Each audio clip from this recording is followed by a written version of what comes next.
Yo, what's good, y'all? You dialed back here again here in 2019. Let's get it. Now, there was a video series that I don't believe I ever got to, even though I meant to, um, like a year or so ago. I may have started talking about it, but I never really continued it. And it starting to deal more with the flaws of MMA, starting to deal more with MMA. I was asked by a friend and subscriber, commenter, to talk more about MMA.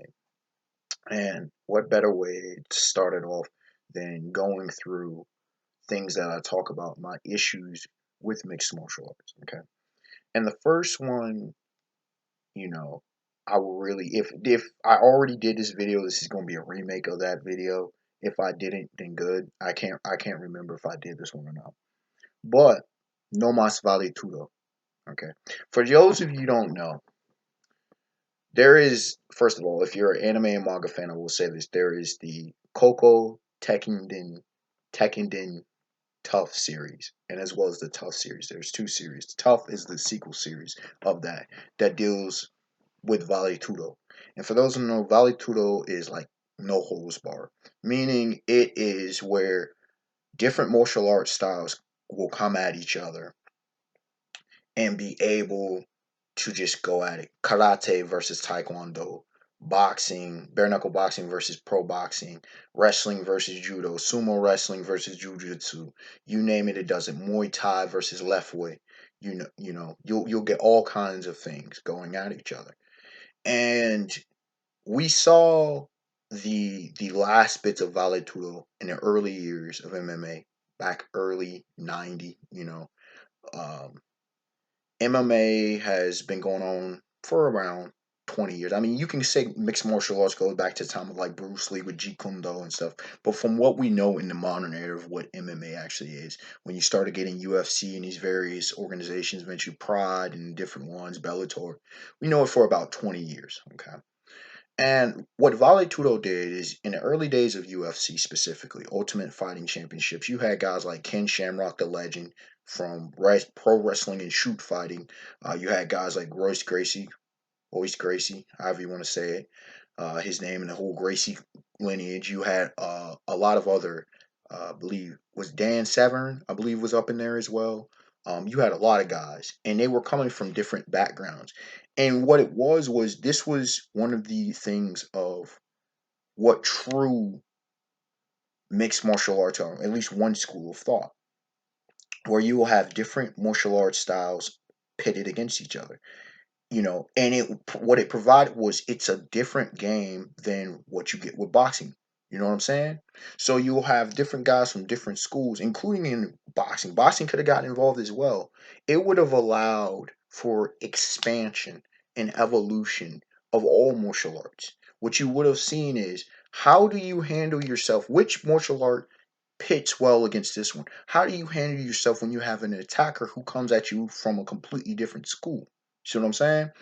It would have allowed for fighters to be well trained in a number of disciplines. Instead, what happened was you had these rules and stipulations that made no damn sense, that were inconsistent, and you saw a diminishment of it, which led to the rise of certain seeming schools of thought and override in the UFC and otherwise that led to grappling, which I'll deal with that later, and whatnot.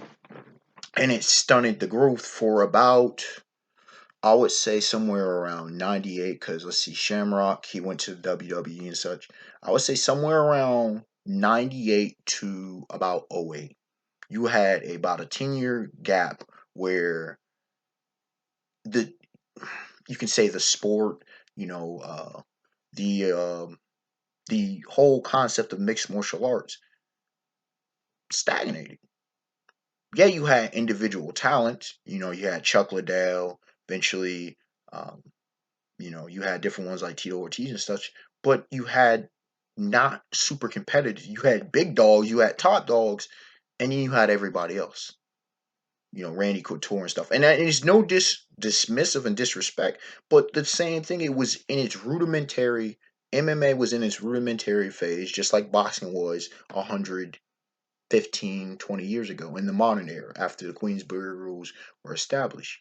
That's just the nature of the beast, where things were just not evolved yet.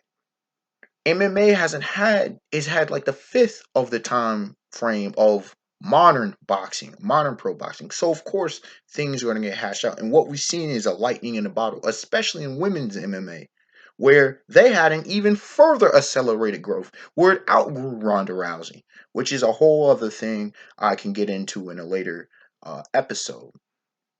This episode will be very much shorter than the ones that come because the main premise of what I'm saying is that MMA suffered because it got away from its origins. It got away from what made MMA stand out amongst all other martial arts, amongst all other fields of combat.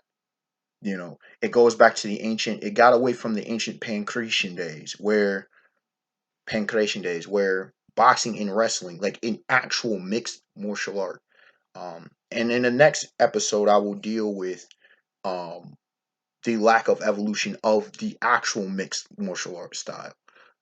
So stay tuned for that one. This is an introductory thing to just set y'all up for what's to come. There are going to be a whole lot of videos like this in the future, at least 20 episodes, because there's a lot I have to say about the evolution of the MMA game. Unexpected one to like, comment, subscribe, tell me your thoughts, and let me know further content that you would like me to put up. And trust me, I will get back if I don't initially get back, because I have a backlog of a lot of videos, and I have a lot of video ideas that I want to get to. So I'm trying to get to them as best as possible. I'm gonna keep pumping out this content in 2018. I read what y'all say. Y'all know I read y'all comments. So, all right, y'all have a beautiful day, beautiful night. Peace.